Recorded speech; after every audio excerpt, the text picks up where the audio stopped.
Bonjour mes petites guernouilles et bienvenue au deuxième épisode de la première saison des Contes de Bernouille. Aujourd'hui, nous retrouvons notre duo trifluvien formé de Mike et de Bernouille pour un deuxième épisode de suite. Sans plus attendre, commençons. Les aventures de Bernouille et Mike, de Trois-Rivières à Poudlard.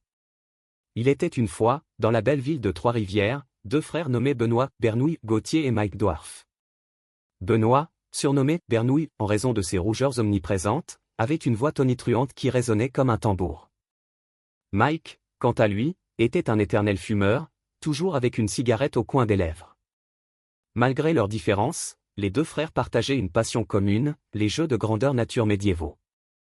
Un beau matin, alors qu'ils étaient en pleine partie de jeux de rôle, Benoît s'exclama avec sa voix puissante, « Mike, et si on partait en Écosse pour visiter le château de Poudlard ? C'est notre rêve d'enfant, après tout. » Mike, tirant une bouffée de sa cigarette, répondit avec un sourire en coin, « Pourquoi pas ? Allons vivre notre rêve. » Sans plus attendre, ils réservèrent des billets d'avion pour l'Écosse. Le jour du départ, Benoît, avec ses joues rouges d'excitation, et Mike, avec sa cigarette éternelle, montèrent à bord de l'avion. Pendant le vol, Benoît ne cessait de parler fort, racontant des histoires de chevaliers et de dragons, tandis que Mike riait et se fumait un gros bio à la vraie mangue du Mangoti, discrètement dans les toilettes de l'avion. Arrivés en Écosse, ils louèrent une voiture et se dirigèrent vers le château d'Alnwick, qui avait servi de décor pour le château de Poudlard dans les films Harry Potter. En chemin, ils s'arrêtèrent dans un petit village pour acheter des costumes médiévaux. Benoît choisit une armure étincelante et une épée en bois, tandis que Mike opta pour une cape noire et un chapeau pointu.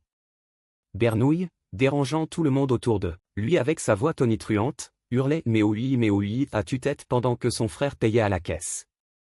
Une fois au château, Benoît, avec sa voix tonitruante, commença à crier des ordres imaginaires, comme s'il était un véritable chevalier. « À l'attaque, vous êtes des champions » hurlait-il, faisant sursauter les touristes autour de lui. Mike, de son côté, jouait le rôle d'un sorcier mystérieux, murmurant des incantations incompréhensibles tout en fumant un bio, cette fois au poulet africain, cuit autour du feu et au cornichon. Ils explorèrent chaque recoin du château, imaginant des batailles épiques et des sortilèges magiques. « Cigarettus pour Micus » cria Bernouille afin que son frère puisse fumer sa 69e cigarette de la journée.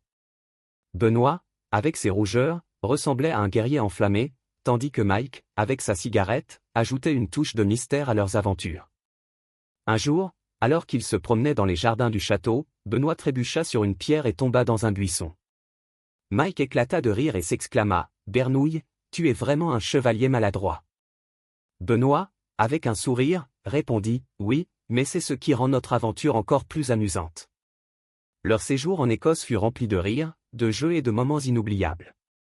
Ils rencontrèrent d'autres passionnés de jeux de rôle tels que Étienne la Boule Disco et son père Poitrick, le jogger étoile de l'équipe professionnelle du royaume du Mistral, et partagèrent leurs histoires. Benoît et Mike réalisèrent que, même s'ils étaient différents, leur amour pour les jeux de grandeur nature et leurs rêves d'enfant les unissaient profondément. De retour à Trois-Rivières, ils continuèrent à jouer à leurs jeux médiévaux, mais cette fois, avec des souvenirs précieux et des histoires encore plus incroyables à raconter. Benoît, Bernouille, Gauthier et Mike Dwarf avaient vécu leurs rêves d'enfant, et cela les avait rapprochés encore plus. Et ainsi, ils continuèrent à vivre leurs aventures, toujours prêts à partir à la découverte de nouveaux mondes, avec leurs rires, leurs jeux et leur amour fraternel. Chers fans de Bernouillon, c'est ainsi que l'épisode 2 se termine. N'oubliez pas de mettre un pouce bleu et de vous abonner. À bientôt mes petites guernouilles.